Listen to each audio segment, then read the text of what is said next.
agar majelis ini menjadi majelis Rasulullah, sehingga dengan adanya majelis ini kita usahakan menjadi majelis Rasul. Semoga dapat terulang kembali nanti di akhirat kita bertemu dengan Rasulullah sallallahu alaihi wasallam. Ramadan bersama Rasulullah sallallahu alaihi wasallam sangat penting untuk kita kaji, seperti yang diungkapkan oleh Abu Dzarrin radhiyallahu anhu. Dia berkata, "Sumna ma'a Rasulillah sallallahu alaihi wasallam Ramadana falam yakum bina minasyahri hatta baqiya sab'un." Abu Dzar berkata, kami melaksanakan ibadah saum bersama Rasulullah sallallahu alaihi wasallam pada bulan Ramadan. Rasulullah tidak memimpin kami salat malam pada bulan Ramadan hingga bulan tersisa tinggal 7 hari. Jadi dari tanggal 1 sampai tanggal 22 sahabat terus-terusan dimotivasi untuk melakukan qiyamul lail, tapi tidak dipimpin Rasul langsung. Karena memang kehidupan di malam hari di luar Ramadan sudah merupakan kebiasaan para sahabat diisi dengan solat malam, sehingga walaupun tidak langsung dipimpin oleh Rasulullah, sahabat diberi motivasi, senang-senang saja mereka melaksanakan solat dengan cara masing-masing. Setelahnya tiba pada tanggal 23 Ramadan, sore hari Rasulullah mengumumkan, nanti aku akan melaksanakan solat di sini. Siapa yang mau ikut bersama-sama silahkan hadir. Sungguh kebahagiaan tidak dapat kita bayangkan bagaimana yang dirasakan oleh para sahabat, karena mereka akan mengisi malam-malamnya bersama Rasulullah untuk i'tikaf di masjid bersama Rasul. Kita sekarang juga kita perbaharui niat kita duduk di masjid dengan niat i'tikaf, walaupun hanya beberapa waktu dinilai i'tikaf, apalagi kalau memang 1 malam. Sangat penting kita niatkan kembali. Rasulullah sallallahu alaihi wasallam pada tanggal 23 melaksanakan salat bersama sahabat hatta madha thuluthul lail, atau qala hatta madha nahwun min thuluthil lail. Satu riwayat madha thuluthul lail, satu riwayat dhahaba thuluthul lail, riwayat yang lain menyebutkan dhahaba nahwun min thuluthil lail. Pada tanggal 23 beliau mulai memimpin salat malam Ramadan yang sekarang disebut tarawih. Saya katakan yang sekarang. Di zaman Rasul istilah tarawih tidak dikenal. Di zaman sahabat juga tidak. Jadi istilah tarawih itu istilah baru yang memang tertulis dalam kitab-kitab ulama hadis dan ulama fiqih. Makanya tidak aneh kalau hadis tarawih, hadis qiyamul lail, hadis witir, hadis tahajud itu juga. Tapi suka muncul pertanyaan, jadi kalau begitu niatnya apa? Niat tarawih atau niat tahajud atau niat qiyamul lail? Sudah niatkan saja sholat sunat. Sunat apa? Sunat yang bukan fardu. Gampang. Rasulullah sallallahu alaihi wasallam memimpin qiyamul lail pada malam tanggal 23 hingga berlangsung selama 1/3 malam. 1/3 malam kalau musim dingin memang sebentar ya. Tapi kalau musim panas 1/3 malamnya kira-kira berapa jam di sini? Dan disebutkan dalam hadis hanya sebut 1/3 malam, tidak disebut berapa jam. Boleh jadi pada waktu itu mungkin belum pada punya jam jamaahnya. Pada tanggal 23 berlangsung 1/3 malam, berarti kalau 1 malamnya 9 jam, maka 1/3 adalah 3 jam. Maka pada tanggal 24 beliau tidak hadir walaupun para sahabat menunggu. Mereka sangat merindukan, ingin melaksanakan sholat dengan mendengar suara Rasulullah. Rasul yang menjadi imam, dengan suaranya yang khas, iramanya yang sesuai dengan makna. Dan Rasul menegaskan, ma adzinallahu li syai'in ma adzina li nabiyyin hasanis sauti ay yataghanna bil Qur'an yajharu bih. Hadis riwayat Bukhari menyatakan bahwa Rasulullah diberi oleh Allah kebebasan sebebas-bebasnya. Tiada kebebasan seperti kebebasan yang diberikan Allah kepada Rasul. Bebas apa? Bebas memilih irama untuk membaca Al-Quran. Dan Rasulullah diberi oleh Allah suara yang sangat merdu, sehingga beliau juga memang ahli seni di dalam membaca Al-Quran. Dan beliau juga punya suara yang memang nyaring, sehingga hadis menyebutkan hasanis saut yajharu bih, yataghanna bil Quran, memilih irama yang mana yang pas untuk makna. Dan tentunya at-taghanni bil Quran di sini bukan sebatas untuk seni, tapi seni yang mengantarkan umat agar dapat memperhalus perasaan guna meningkatkan komunikasi emosional sekaligus komunikasi intelektual yang dilandaskan kepada komunikasi spiritual. Pada saat yang sama, 3 komunikasi dapat berlangsung, yaitu pada saat membaca Al-Quran dengan irama yang baik, penuh penghayatan, dan juga tentunya dihubungkan dengan kehidupan sehari-hari. Rasulullah SAW pada tanggal 24 tidak hadir, lalu pada tanggal 25 beliau mengumumkan kembali untuk melaksanakan sholat bersama-sama dengan sahabat. Kata Abu Dzar, hatta faqama bina hatta dhahaba syatrul lail. Lalu beliau melaksanakan sholat memimpin kami hingga berlangsung selama setengah malam. Itu tanggal 25, berarti setengah malam kurang lebih sampai 5 jam pada tanggal 25. Dan pada waktu Rasulullah menghentikan memimpin qiyamul lail, maka Abu Dzar mendekat kepada Rasul. Mau apa? Mau menyampaikan protes? Iya. Bagaimana protesnya? Abu Dzar berkata, ya Rasulullah, lau nafaltana baqiyata hadhil lailah. Wahai Rasulullah, tidakkah sudi kiranya engkau lanjutkan memimpin kami salat malam sampai akhir malam? Itu protesnya beliau. Kira-kira kalau di sini setengah malam 5 jam, ada yang protes enggak? Dan kira-kira protesnya seperti apa? Nah, tadi meminta untuk dilanjutkan sampai sampai larut malam, sampai semalam penuh.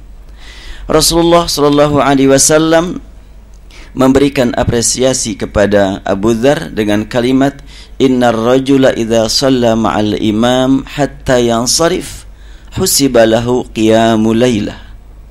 Sebetulnya orang yang ikut salat bersama imam sampai akhir tercatat di hadapan Allah sebagai orang yang salat sampai akhir malam.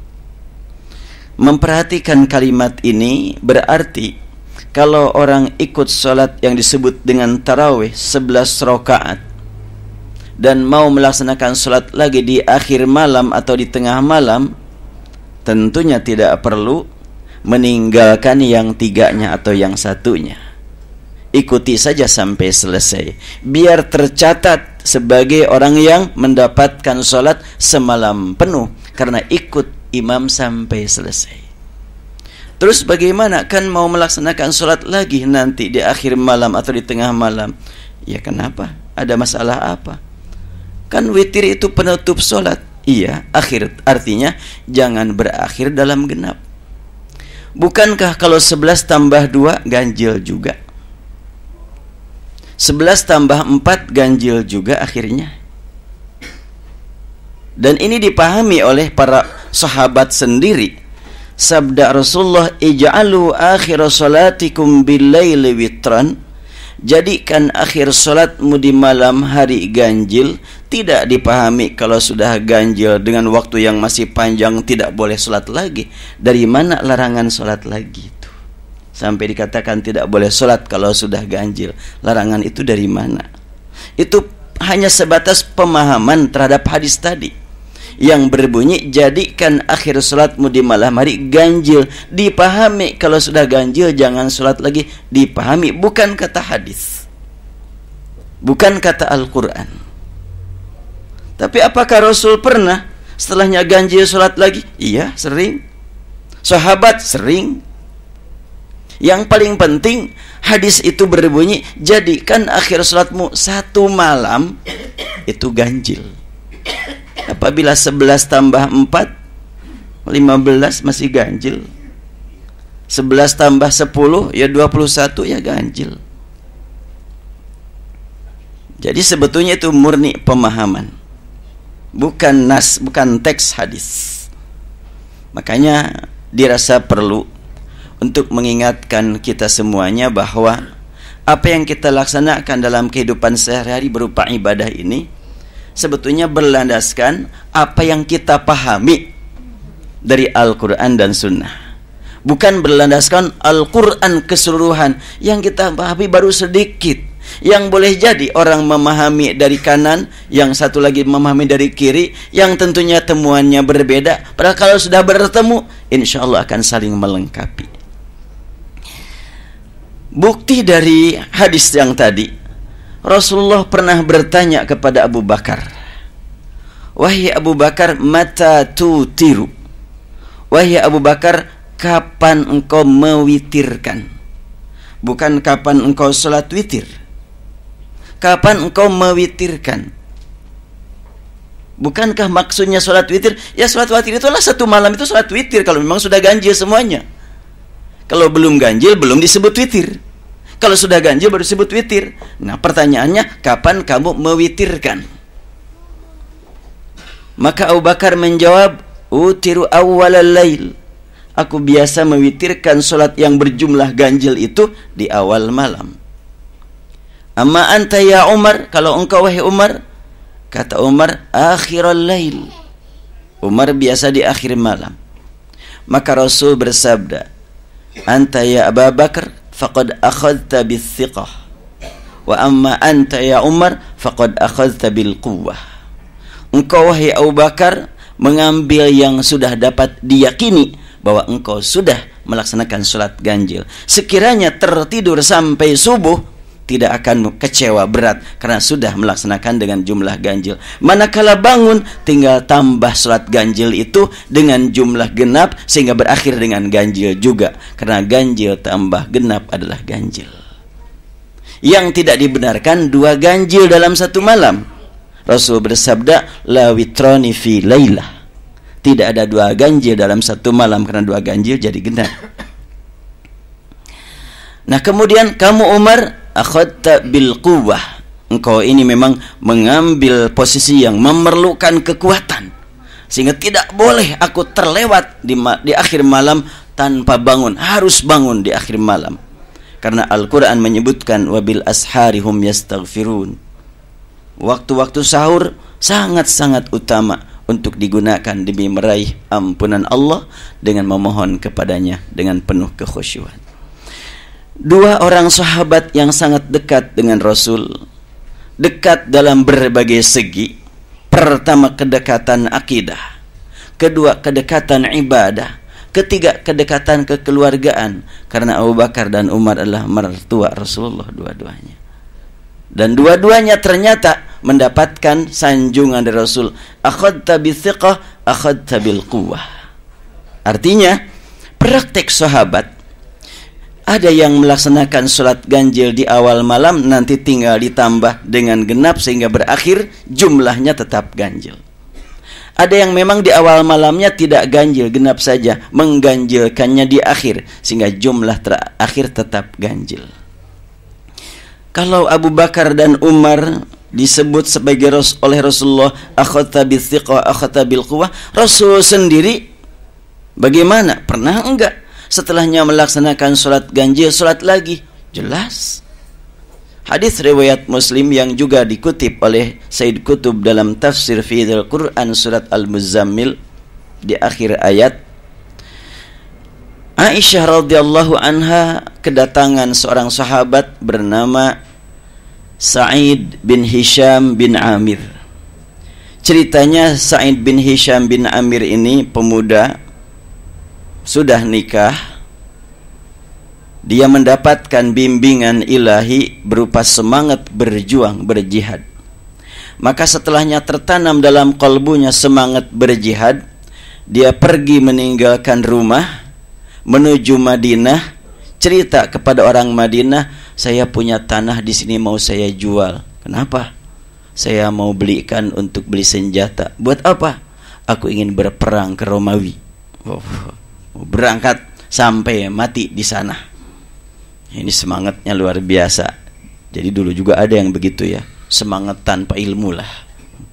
Nah ini juga Sa'id bin Hisham bin Amir ini punya semangat yang sangat luar biasa. Kata orang Madinah, jangan kau lakukan. Kenapa? Dulu juga waktu Rasulullah masih hidup, ada 6 orang yang seperti kamu, ingin menjual barang, ingin menjual rumah, ingin dibelikan senjata, ingin perang. Tapi Rasulullah dilarang, dan Rasulullah bersabda, Alaisa lakum fiyya uswah, bukankah bagi kalian pada diriku terdapat uswah? Kalau sudah kukatakan jangan, jangan. Nah, mendengar kalimat ini, maka Sa'id bin Hisham bin Amir langsung merubah niatnya. Ya deh kalau begitu.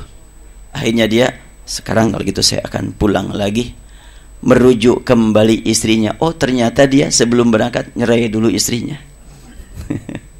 Ingin berperang, takut terhalangi, udah cerai aja dulu. Tanah jual gitu, apapun yang saya miliki jual. Ingin supaya bisa bebas berperang, maka dicerai dulu istrinya. Subhanallah. Itulah semangat-semangat yang memang perlu pembinaan keilmuan. Maka setelahnya merubah niat, dia langsung berpikir, kalau gitu saya mau belajar sholat malam kayak gimana ya. Nah, nanyalah kepada Ibnu Abbas. Jadi Sa'id bin Hisham bin Amir mengunjungi Abdullah bin Abbas dan bertanya, wahai Ibnu Abbas, terangkan kepadaku tentang witirnya Rasul. Kata Ibnu Abbas, aku beritahukan kepada kamu orang yang paling tahu di dunia tentang witir Rasul. Siapa? Ya siapa lagi kalau bukan Ummul Mukminin Aisyah radhiyallahu anha. Ya deh kalau begitu. Maka kata Abdullah bin Abbas, datangi dia, tanyakan kepadanya, dan kalau sudah engkau terima ajaran dari dia, jangan tahan-tahan, kasih tahu juga aku ya. Baik. Berangkatlah Sa'id bin Hisham bin Amir menuju Ummul Mukminin Aisyah. Di perjalanan berpikir, gak mungkin saya bisa diterima oleh beliau. Siapa saya? Saya harus ngajak orang. Dan juga memang jangan sampai datang sendiri pas diusir, sebab Aisyah bukan mahram. Walaupun disebut Ummul Mukminin, ibunya orang mukmin, tapi bukan ibu dalam artian makna sosial dan kekeluargaan, tetapi ibu yang tidak boleh dilamar dan harus dihormat. Itulah istri-istri Rasulullah. Maka akhirnya Sa'id bin Hisham bin Amir terfikir, saya harus ngajak Hakim bin Aflah yang dikenal dekat dengan Aisyah. Maka mengunjungi Hakim, mengajak untuk bertemu dengan Aisyah. Kata Hakim, saya rasanya berat untuk sekarang. Kenapa? Kau harus membawa aku ke dia. Aku sangat perlu bertemu dengan beliau. Ya baiklah kalau gitu. Maka dibawalah menuju Aisyah radhiyallahu anha. Setibanya di rumah, maka dikenal, ketuk pintu kemudian salamnya dikenal, ini suara Hakim. Maka Aisyah langsung bertanya, Hakimun ant? Engkau Hakim ya? Iya. Man ma'ak? Siapa yang bersamamu?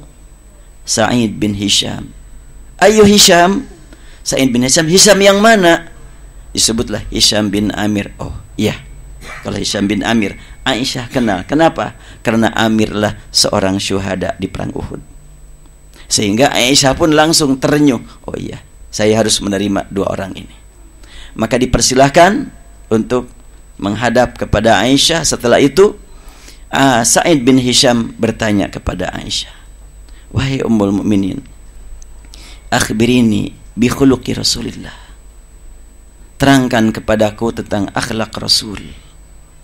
Yang mulanya mau nanya tentang witir, ternyata yang tersirat di benaknya, gak usah tanggung-tanggung kalau mau nanya, udahlah akhlak Rasul saja, biar bisa diikuti secara keseluruhan.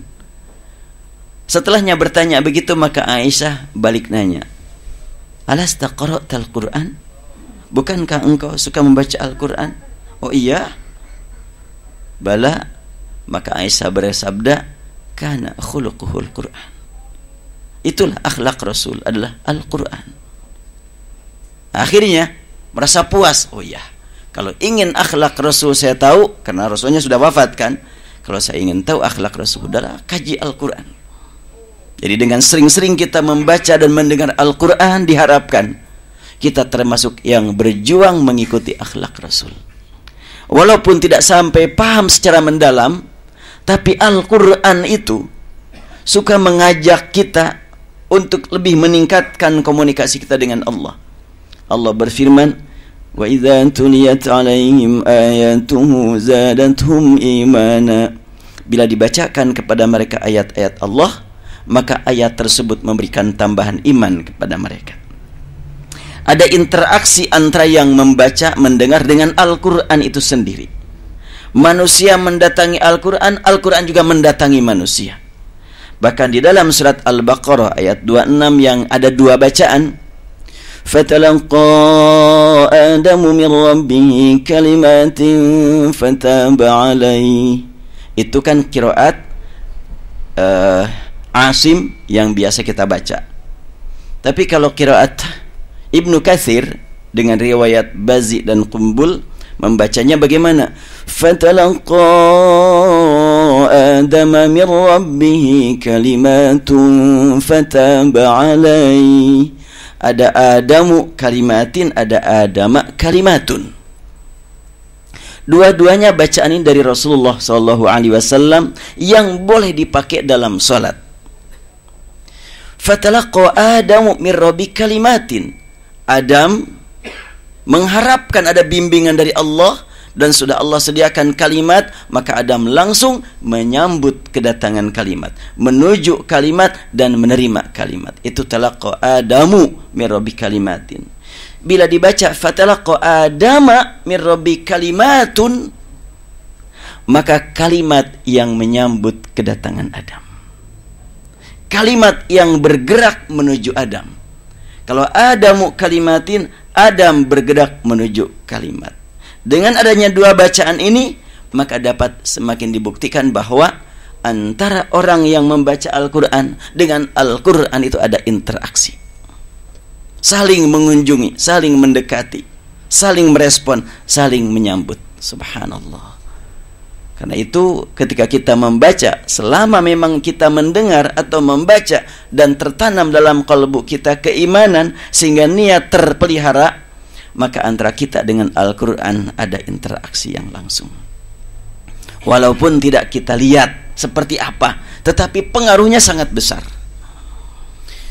Nah, kita lanjutkan. Tadi pertanyaan Sa'id bin Hisham bin Amir kepada Aisyah sudah jawab, alasta taqra'ul Qur'an. Maka setelah itu kata Sa'id, wah udah cukup dah, saya tidak akan bertanya lagi tentang masalah agama. Kalau memang ada masalah, baca Quran. Masalah lagi, baca Quran. Pas mau berdiri, manfaatkan nih kesempatan, kapan lagi mau nanya kan gitu. Akhirnya dia nanya lagi, ya Ummul Mukminin, anbi'ini an qiyami Rasulillah. Terangkan kepadaku bagaimana qiyamnya Rasulullah. Artinya salat malam disebut qiyam. Kenapa? Padahal siang juga kan salat berdiri ya. Siang berdiri, malam berdiri, tapi kenapa kok qiyam hanya ditujukan kepada lail? Qiyamul lail, tidak ditemukan qiyamun nahar. Soalnya salat di malam hari berdirinya betul-betul mendominasi. Beda dengan di siang hari. Maka ketika Sa'id bertanya kepada Aisyah, anbi'ini an qiyami Rasulillah, terangkan kepadaku tentang bagaimana Rasulullah melaksanakan qiyam. Aisyah kembali menjawab dengan bentuk pertanyaan, alasta taqra surat Al-Muzammil. Bukankah engkau sudah pernah membaca surat Al-Muzammil? Ya, aku membaca. Nah, itulah qiyamnya Rasulullah. Bagaimana dalam surat Al-Muzammil? Ya ayyuhal muzammil qumil laila illa qalila nisfahu aw inqus minhu qalila aw zid alayhi warattilil qur'ana tartila. Qumil lail illa qalila. Bangunlah di malam hari, kalau mau tidur sebentar saja silahkan. Jadi lama sholatnya ketimbang tidurnya. Bedanya dengan kita sedikit, cuma sebaliknya. Ya, kalau Rasul sebentar tidur, lama sholat, kita ya alhamdulillah masih mendingan daripada kelewat sama sekali. Kemudian disebutkan nisfahu, pertama anjuran lakukan setengah malam. Auzid alaih, lebih baik kalau bisa ditambah, tapi boleh juga dikurangi. Nisfahu awinqus minu qalina auzid alaih, boleh kurang, boleh ditambah. Itulah praktek Rasulullah sholat di malam hari. Itu tanpa membedakan mana Ramadan, mana luar Ramadan.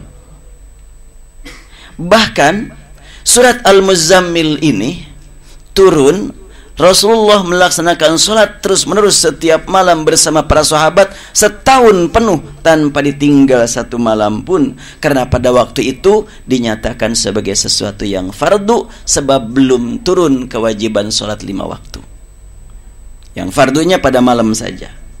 Dan oleh Allah ditahan ayat terakhir, ayat ke-20 yang memberikan keringanan sehingga hukum sholat malam menjadi sunat. Itu dibiarkan dulu setahun terus melaksanakan sholat sampai turun ayat berikutnya, inna rabbaka ya'lamu annaka taqumu adana min thulutsayil laili wa nisfahu wa thulutsahu wa ta'ifatun minal ladzina ma'ak wallahu yuqaddirul laila wan nahar. Dan selanjutnya Rasulullah sallallahu alaihi wasallam setelahnya menerima ayat terakhir ini, maka diketahui bahwa salat malam adalah hukumnya minan nawafil sunnah.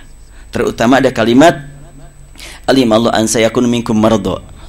Boleh jadi di antara kalian ada yang sedang sakit, atau yujahidu fisabilillah, atau yang sedang berjuang. Yang penting kata Al-Quran, faqra'u ma tayassara min. Kalau dalam keadaan sakit atau sibuk, jangan sampai ditinggal. Lakukan walaupun hanya membaca yang mudah-mudah saja. Tapi ayat ini dipahami oleh sebagian orang, jangan panjang-panjang. Al-Quran juga menyebutkan faqra'u ma tayassara min Al-Quran, yang mudah-mudah saja. Baca yang lengkap ayat itu. Itu adalah ditujukan kepada orang yang sibuk dan sakit, bukan yang rileks, yang santai, yang pendek-pendek saja, bukan. Buat yang rileks, yang santai, ya panjang-panjang lah salat malam itu. Namanya sejak qiyam. Nah, lalu Aisyah radhiyallahu anha ditanya kembali oleh Sa'id bin Hisham bin Amir, anbi ini an witri Rasulillah. Bagaimana wahai ummul mukminin ganjilnya salat Rasul itu? Nah, pertanyaan, terangkan kepadaku tentang ganjilnya salat Rasul. Aisyah menjawab, kunna nu'iddu tahurahu wa siwakahu, atau wadu'ahu wa siwakahu. Biasa kami siapkan alat gosok gigi dan air wudu. Kemudian Allah membangunkan beliau sesuai kehendaknya, dan langsung Rasul biasa gosok gigi lalu berwudu, dan beliau melaksanakan sholat. Kusaksikan pada waktu tertentu beliau melaksanakan sholat, yusalli tis'a raka'atin la yajlisu illa fi thaminah wa la yusallim illa fi tasi'ah. Thumma yusalli rak'ataini wa huwa qa'id. Fatilka ihda ash ya bunay. Aisyah berkata, aku lihat Rasulullah setelahnya berwudu, beliau melaksanakan sholat di malam hari 9 rakaat tanpa duduk tasyahud kecuali pada rakaat ke-8.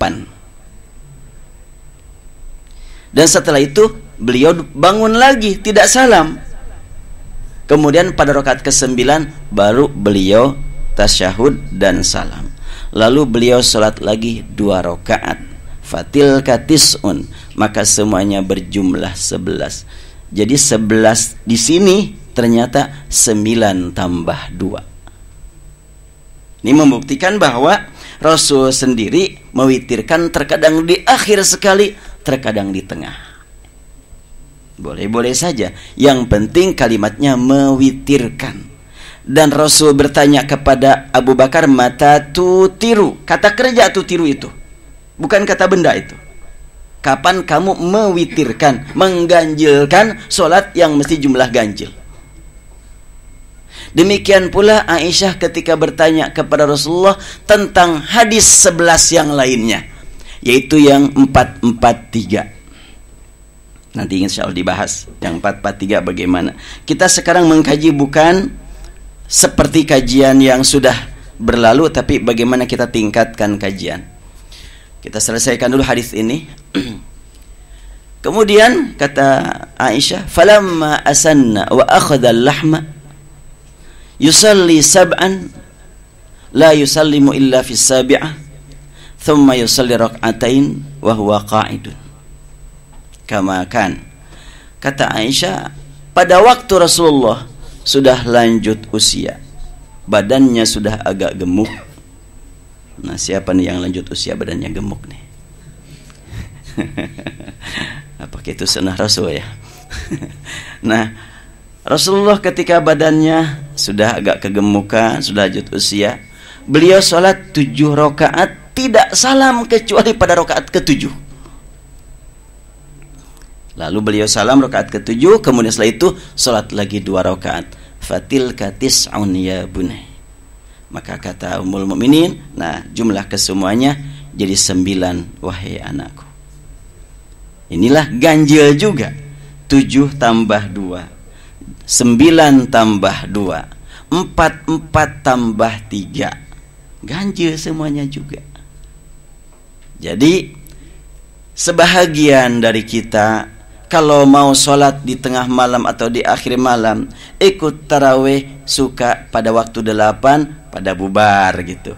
Karena memang memahami takut tidak disebut witir, kalau witir dulu baru sholat lagi kan gitu. Ternyata Rasulullah 7 tambah 2, 9 tambah 2. Abu Bakar suka mewitirkan di awal malam, nanti di akhir malam tentu beliau sholat terus. Untuk tingkatan Abu Bakar, bagaimana mungkin tidak bangun di tengah malam? Tapi tentunya ketika nanti melanjutkan, ya pelihara jangan ganjil lagi, supaya tidak sampai ganjil tambah ganjil jadi genap. Tapi harus ganjil tambah genap jadi ganjil.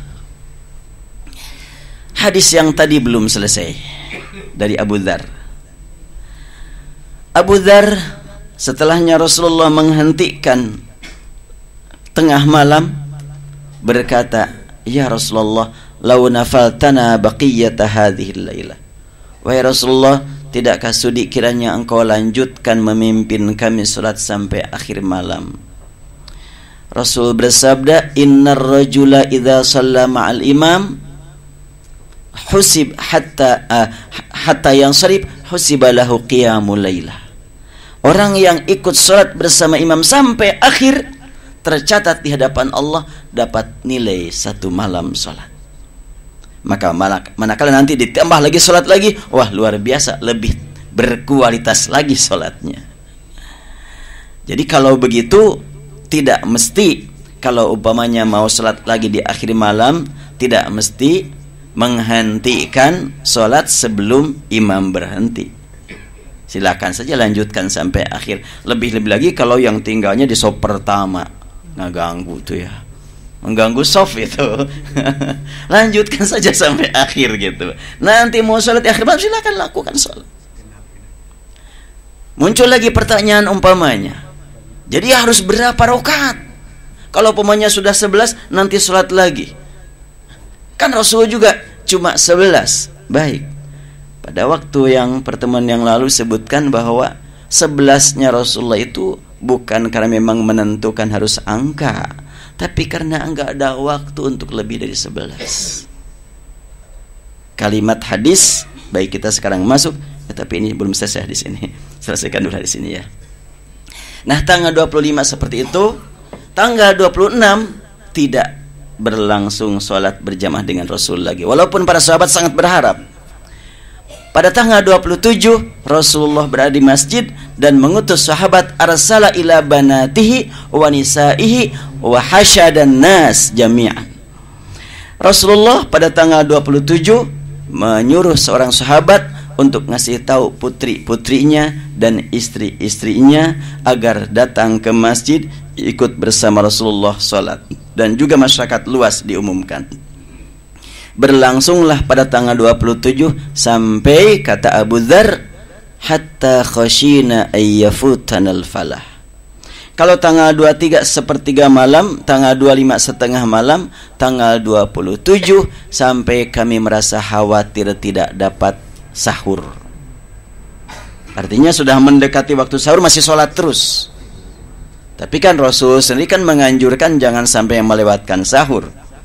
Maka Rasul pun menyediakan waktu untuk sahur. Ya, dan sahurnya Rasul bersama para sahabat kan nggak kayak kita ya. Terus pakai sayur, pakai sambal, pakai kerupuk, cukup aja kurma berapa biji kan enteng lah, tidak perlu waktu panjang gitu. Nah, selesai waktu itu, dan boleh jadi ada orang yang mempertanyakan, ya ketika tanggal 23 sepertiga malam, tanggal 25 setengah malam, tanggal 27 semalam penuh, itu berapa rakaat ya masing-masing? Apakah jumlah rakaat tanggal 23 sama dengan jumlah rakaat tanggal 27? Kalau sama berarti kadar rakaatnya berbeda. Atau kadar rakaatnya sama berarti jumlahnya berbeda. Dan hadis inilah yang dijadikan sebagai dalil yang paling utama tentang tarawih oleh sekelompok masyarakat di Indonesia. Ini bukti katanya. Kalau di bulan Ramadan ada berjamaah, di luar Ramadan nggak ada berjamaah katanya. Ini buktinya. Tapi ternyata hadis ini tidak menyebutkan berapa rakaat. Saya pun berusaha untuk mencari syarah dari para ulama, ada kaitan dengan hadis yang lain, hubungkan dengan hadis yang lain, nggak ada yang menerangkan. Padahal yang ikut berjamaah kepada Rasulullah demikian banyak, terutama tanggal 27. Namun seorang pun tidak ada yang cerita tentang berapa rakaat. Kenapa? Ini memberi makna bahwa para sahabat tidak sibuk ngitung rakaat. Beda dengan kita ngitung rakaat. Ini berapa rakaat lagi ya? Ini rakaat keberapa ya? Apalagi yang 23 kan. Wah, apalagi yang cepat sudah susah aja ngitungnya juga. Ya, di salah satu kampung ada dua masjid. Yang satu masjid melaksanakan sholatnya dengan 23 rakaat, yang satu dengan 11 rakaat. Dua pemuda berangkat, satu belok kanan, satu belok kiri. Yang belok kanan bilang, di situ 23, di sini 11. Kata yang 23, biarin. Kau di situ 11, aku di sini 23, tapi lihat nanti siapa yang duluan pulang. Karena memang ternyata yang 23 lebih cepat. Surat Al-Fatihah satu nafas. Nah, Rasulullah SAW memimpin para sahabat melaksanakan sholat di malam Ramadan dengan berjamaah sebagai bukti bahwa akhir Ramadan lebih-lebih lagi mendapatkan perhatian serius dari Rasulullah. Di awal, di tengah Ramadan bebas para sahabat dengan gaya masing-masing. Di akhir Ramadan Rasulullah langsung memantau para sahabat dan langsung beliau yang menjadi imam. Kenapa kok Abu Dzar setelahnya dibawa sholat sampai setengah malam dia meminta tambah? Ini memberi makna bahwa bacaan Rasulullah membuat sahabat hidup dalam keadaan dunia lain lah gitu ya. Alam lain terasa betul. Mendengarkan suara Rasul digunakan untuk menghayati Al-Quran, nikmat luar biasa. Karena itu dalam hadis, ya ummul qauma aqra'uhum li kitabillah, yang patut menjadi imam dalam satu masyarakat itu adalah orang yang paling ahli dalam qiraat Al-Quran. Bagaimana kalau ada dua orang, yang satu sangat luar biasa dalam qiraahnya, tetapi fikihnya pas-pasan lah untuk sholat. Yang satu lagi dia termasuk ulama hadis, ulama fikih, tapi pas bacaannya enak berhentinya daripada membacanya. Ya, maksudnya pas berhenti, nah enak, nikmat. Tadi pas membaca pusing aku dengarnya. Nah, bagaimana kalau begitu? Yang sangat diperlukan oleh makmum adalah bacaan, bukan ilmunya dia yang luas. Seluas bagaimanapun ilmu seorang imam, enggak dirasakan nikmatnya oleh makmum kan? Yang dirasakan nikmat adalah bacaannya. Oleh karena itu maka Rasul menegaskan, ya ummul qauma aqra'uhum li kitabillah. Fa in kanu fil qira'ati sawa'an fa'alamuhum bis sunnah. Apabila memang ditemukan banyak sekali yang ahli baca, nah silahkan pilih dari sekian banyak ahli itu siapa yang lebih paham terhadap sunnah Rasul. Jadi diutamakan qiraah dulu. Bagaimana sekarang Rasul yang jadi imam? Beliau adalah sumber ilmu yang disampaikan dari Allah. Pintunya lah Rasulullah sallallahu alaihi wasallam. Beliau adalah Quran berjalan. Maka apabila memang beliau yang membaca, hanyut semua sahabat di dalam ayat-ayat yang dialunkan Rasulullah. Kenikmatan sangat luar biasa. Nah, kalau terbukti tidak ada yang menerangkan berapa rakaat tanggal 23, tanggal 25, tanggal 27, itu memberi makna bahwa sahabat lebih perhatian kepada keadaan sholat, bukan berapa rakaat sholat. Karena itu hadis yang sering dijadikan dalil tentang 11 rakaat dengan 4-4-3, baik 4 itu dengan 2-2 atau 4 sekaligus. Hadis berbunyi, hadis riwayat Bukhari Muslim, ini dari Abu Salamah bertanya kepada Aisyah. Bagaimana pertanyaannya? Wahai ummul mukminin, kaifa kanat salatu Rasulillah fi Ramadan? Pertanyaan kaifa, bukan kam kanat. Bukan berapa salat Rasul pada bulan Ramadan, tapi bagaimana. Kalau pertanyaannya bagaimana, otomatis jawabannya tentang kualitas, bukan tentang kuantitas. Karena itu penjelasan tentang 11 dengan 4-4-3 itu digabung beberapa hadis.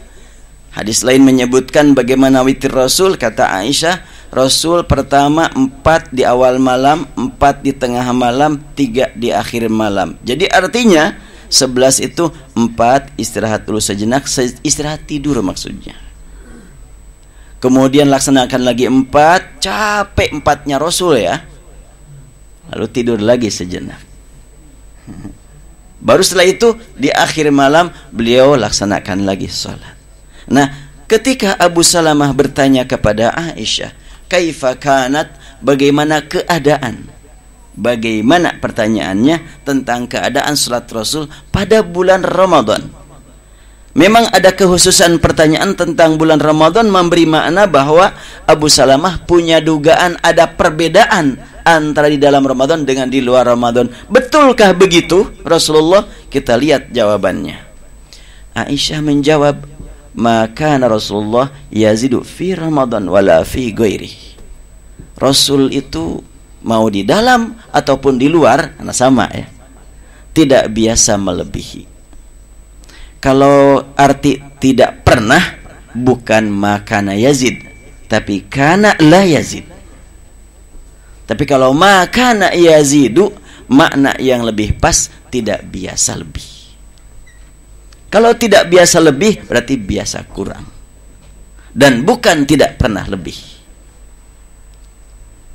Memang kalau kita mencari keterangan seperti ini dalam kitab-kitab bahasa Arab, gak akan ditemukan. Habis orang Arab gak mencapai makna Indonesianya kan.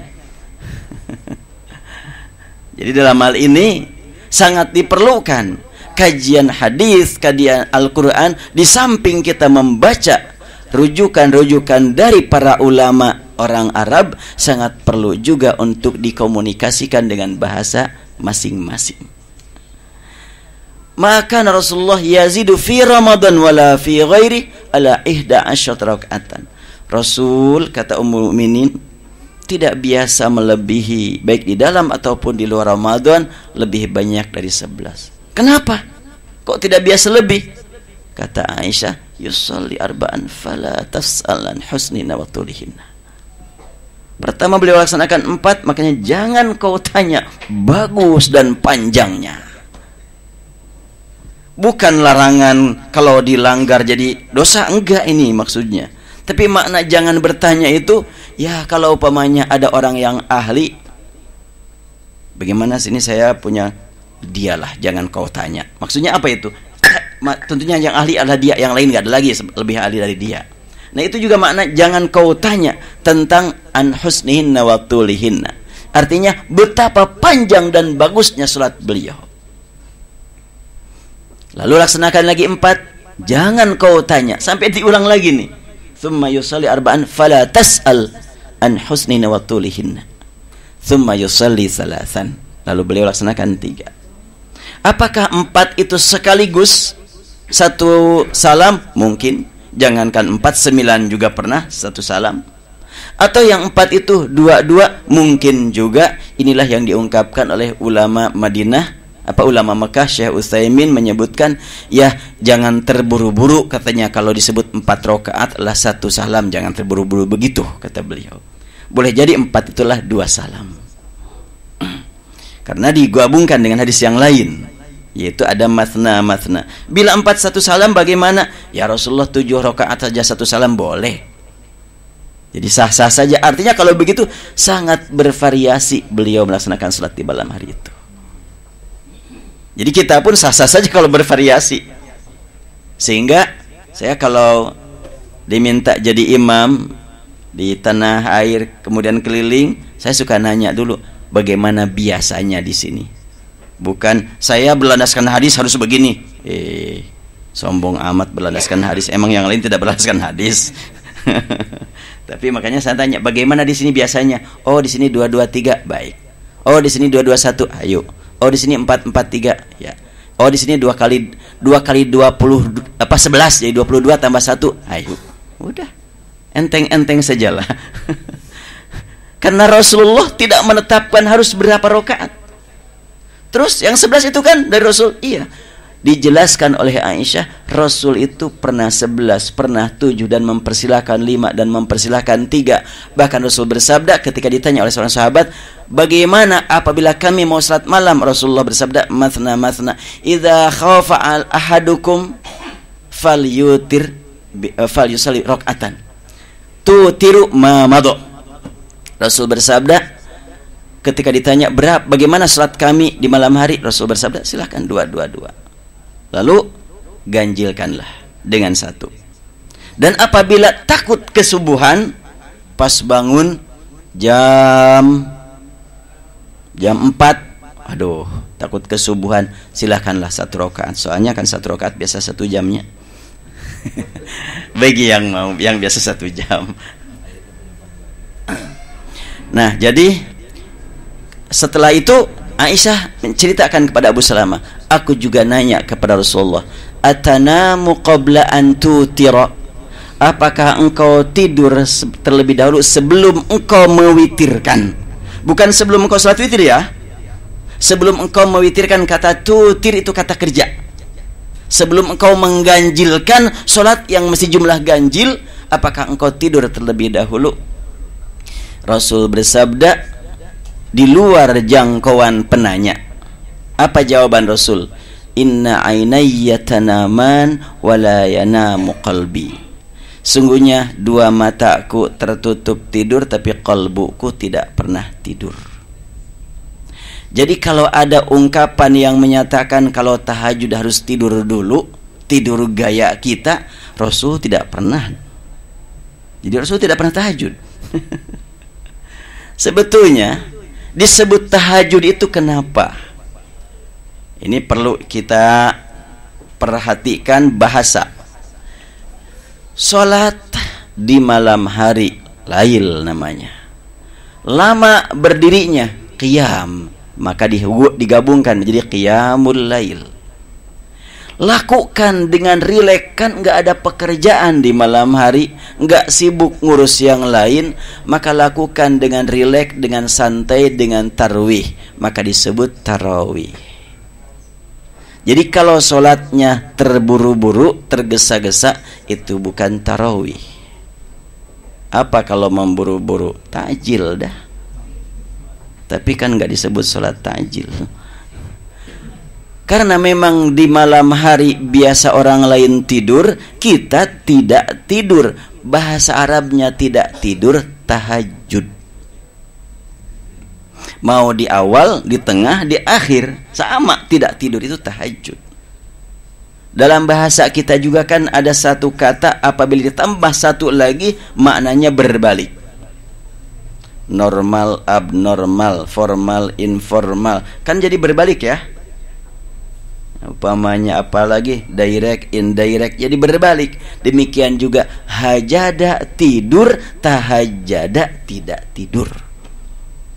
Jadi tahajud itu sholat pada waktu orang lain mau tidur, kita tidak tidur, tahajud. Sholat pada waktu orang lain sudah nyenyak dalam keadaan tidur, kita bangun, itu juga tahajud. Sholat pada waktu akhir malam orang lain masih tidur, kita tidak tidur, itu tahajud. Terus yang mengatakan bahwa tahajud harus tidur dulu, itu dari mana? Pengertian. Bukan kata Al-Quran, bukan kata hadis. Pengertian dari kata tahajud sering diartikan bangun. Bangun, kalau bangun kan dari tidur, bangun kan gitu. Padahal makna secara bahasa tahajud itu artinya tidak tidur. Jadi kalau begitu, ketika bapak-bapak, ibu-ibu di luar Ramadan khawatir enggak bisa bangun di akhir malam karena kemalaman kerja, silahkan sholat sebelum tidur. Sholat apakah itu? Maunya diberi nama apa? Tahajud? Ya, karena tidak tidur, tahajud dong. Qiyamul lail? Jelas bukan di siang hari, pasti qiyamul lail. Mau disebut tarawih juga di luar Ramadan? Ya, kalau memang prakteknya rileks, santai, silakan saja. Muncul pertanyaan, jadi niatnya apa kalau begitu? Ya niat sholat sunat. Usolinya apa? Nah, kalau pakai usoli baru bingung. Harus nyusun kalimat. Tapi kalau tidak pakai membaca usoli, ya sudah dalam hati, saya niat sholat sunat karena Allah. Selesai, sudah. Tapi saya mah suka pakai usoli, biasanya juga. Ya nggak apa-apa, itu kan di luar sholat. Walaupun salah nggak apa-apa lah, yang penting itu di luar sholat, itu bukan di dalam sholat. Sebab kalau usoli sudah sholat, batal sholatnya. Allahu Akbar usoli, ya batal dong. Itu kan di luar sholat, itu nggak usah menjadi rame kalau memang masalah di luar. Nah, jadi disebut tahajud jelas, qiyamul lail jelas. Lakukan sholat di malam hari itu dengan jumlah ganjil. Rasul bersabda, autiru ya ahlal Quran fa innallaha witrun yuhibbul witra. Lakukanlah sholat itu dengan ganjil, wahai ahli Al-Quran. Allah itu maha ganjil, senang kepada yang ganjil. Jadi kalimat witir itulah karena ganjilnya, qiyamul lail karena malam dan lama berdirinya, tahajud karena memang orang lain tidur kita tidak tidur, tarawih karena dilaksanakan dengan rileks, santai. Nah, insyaallah mudah-mudahan dengan memahami bahasa akan lebih mudah dipahami isinya juga. Saya cukupkan dulu materi. Mungkin ada yang mau ditanyakan, barangkali ada keterangan yang tadi terputus tidak sampai tuntas sehingga perlu ada penjelasan berikutnya. Dipersilahkan, jazakumullah khairan. Baik, mungkin nanti kalau ada yang mau ditanyakan tidak melalui forum, dipersilahkan saja kita isi insyaallah malam ini dengan banyak zikrullah. Dan zikir itu tidak mesti dengan kalimat khusus. Kaji Al-Quran, kaji hadis, kaji ilmu, semuanya adalah termasuk zikir. Maka ketika Rasulullah masuk ke masjid, sahabat beberapa kelompok, ada yang sedang sholat, ada yang zikir tertentu, dan ada yang sedang mengkaji ilmu. Semuanya sangat berharap supaya Rasul bersama dengan mereka. Ternyata Rasul menuju kelompok yang sedang mengkaji ilmu. Ketika sahabat yang sedang zikir bertanya, wahai Rasulullah, kami ini lagi zikir, kenapa kok engkau ke situ bukan ke sini? Sabda Rasulullah, tentunya zikir kalian akan semakin berkualitas kalau ilmunya dikaji. Maka dengan mengkaji ilmu juga sangat luar biasa maknanya. Assalamualaikum warahmatullahi wabarakatuh. Waalaikumsalam warahmatullahi wabarakatuh. Saya terkesan dengan tadi Bapak mengatakan bahwa ada interaksi antara Al-Quran dengan si pembacanya. Iya. Ya. Sehubungan dengan cerita yang pernah saya dengarkan, katanya begini Pak, kalau di dalam kuburan itu nantinya di hari akhirat, Al-Quran itu menjadi teman atau menjadi orang kaca. Itu apakah berupa cerita atau hadis atau apa itu Pak? Iya. Terima kasih, itu aja yang ingin saya dapat jelasan. Assalamualaikum. Waalaikumsalam warahmatullahi wabarakatuh. Banyak hadis yang menjelaskan tentang adanya persahabatan manusia dengan Al-Quran.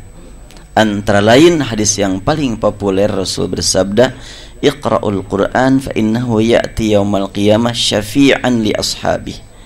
Hadis lain menyebutkan, yuqalu li sahibil Quran yaumal qiyamah iqra' warqa' wartaqi fa inna manzilataka fi akhir ayatin taqra'uha. Ada lagi warattil kama kunta turattil fa inna dan selanjutnya Rasul bersabda, bacalah Al-Quran, nanti pada hari kiamat Al-Quran akan tampil mendekati sahabatnya, memberikan syafaat kepada sahabatnya. Ada kalimat Quran, ada kalimat sahabat, ada kalimat syafaat. Ini yang sangat penting untuk dijadikan kata kunci ini. Iqra'ul Quran, bacalah Al-Quran. Rasul tidak bersabda Iqra'ul kitab atau Iqra' mushaf, tapi Iqra'ul Quran.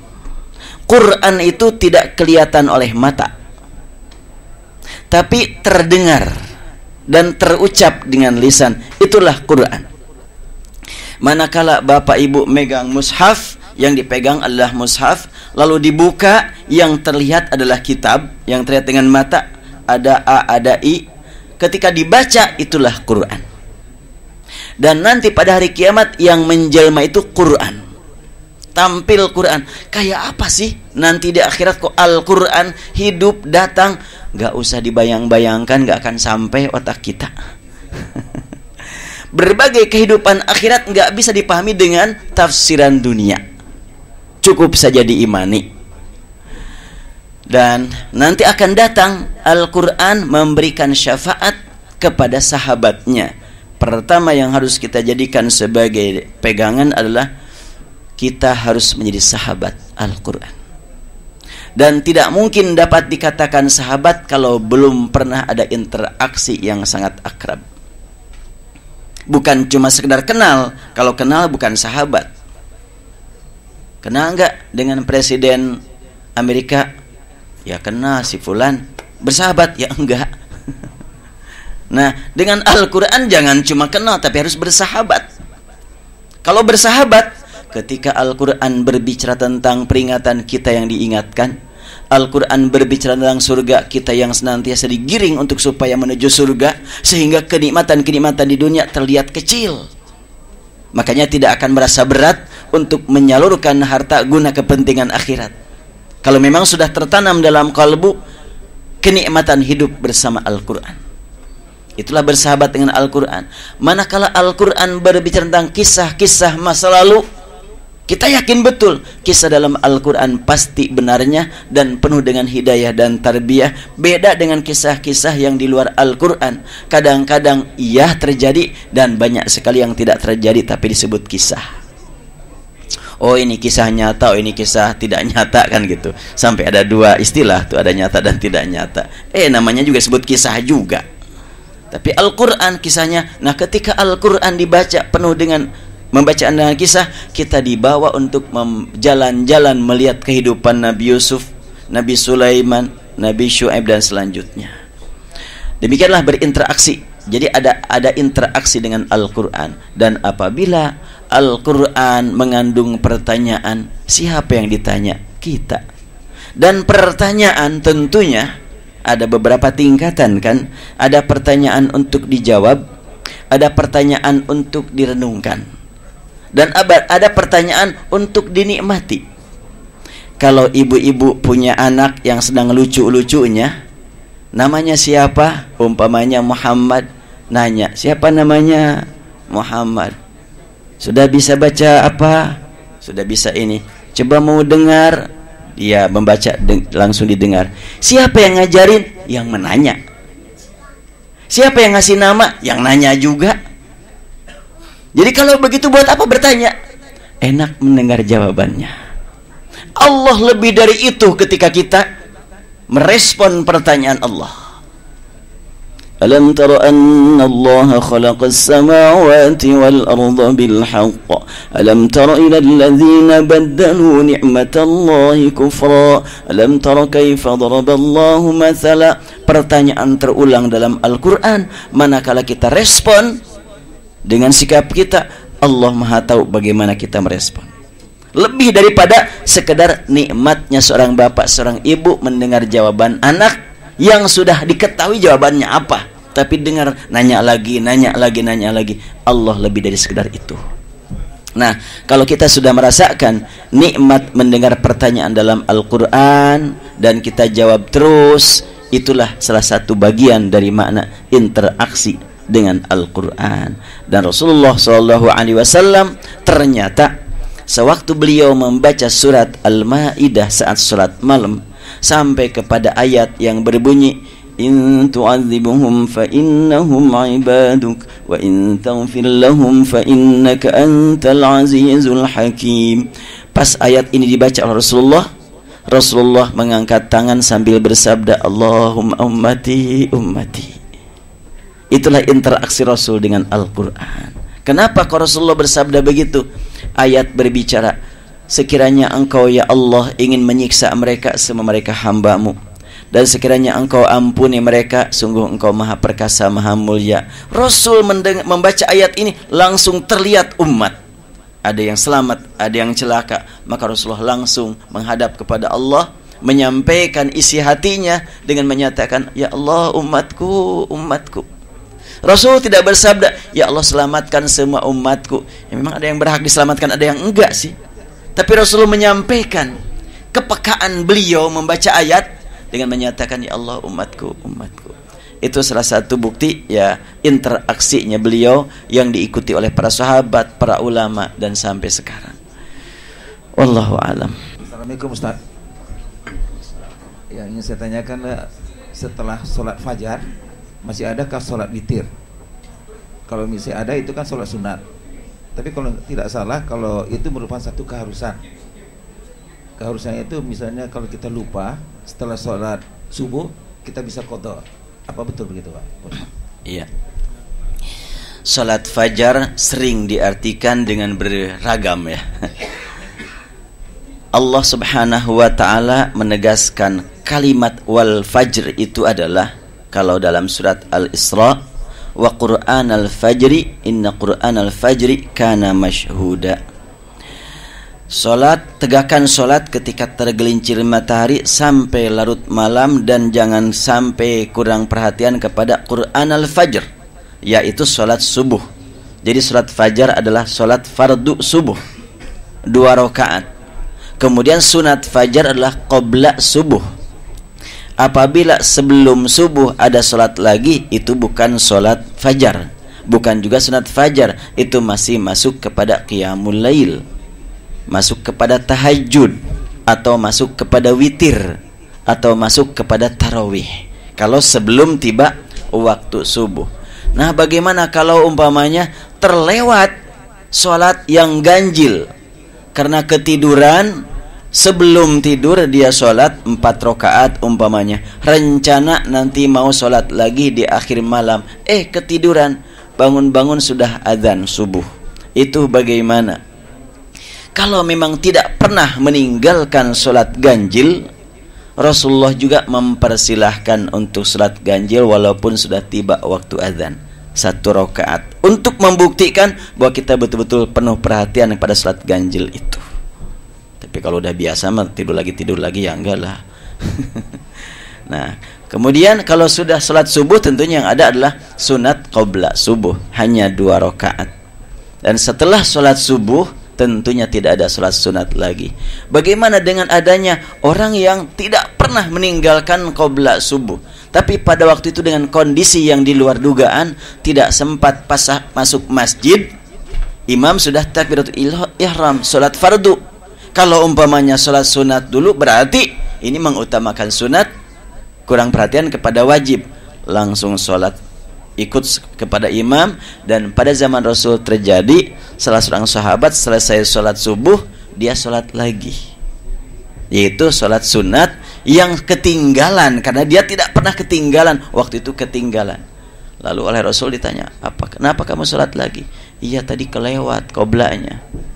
Rasulullah SAW, iya itu benar, tapi jangan diulang lagi ya.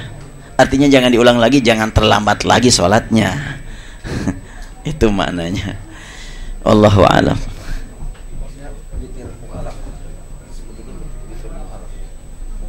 Yang namanya witir itu kan sholat keseluruhan di malam hari yang ganjil, itu witir namanya. Jadi tidak ada pemisah lagi. Jadi kalau umpamanya sudah ganjil di malam hari, sudah selesai. Allahu a'lam. Baik, mungkin dicukupkan dulu. Subhanakallahumma bihamdik, nasyhadu an la ilaha illa anta, nastaghfiruka wa natubu ilaik. Alhamdulillahirabbil alamin. Assalamualaikum warahmatullahi wabarakatuh.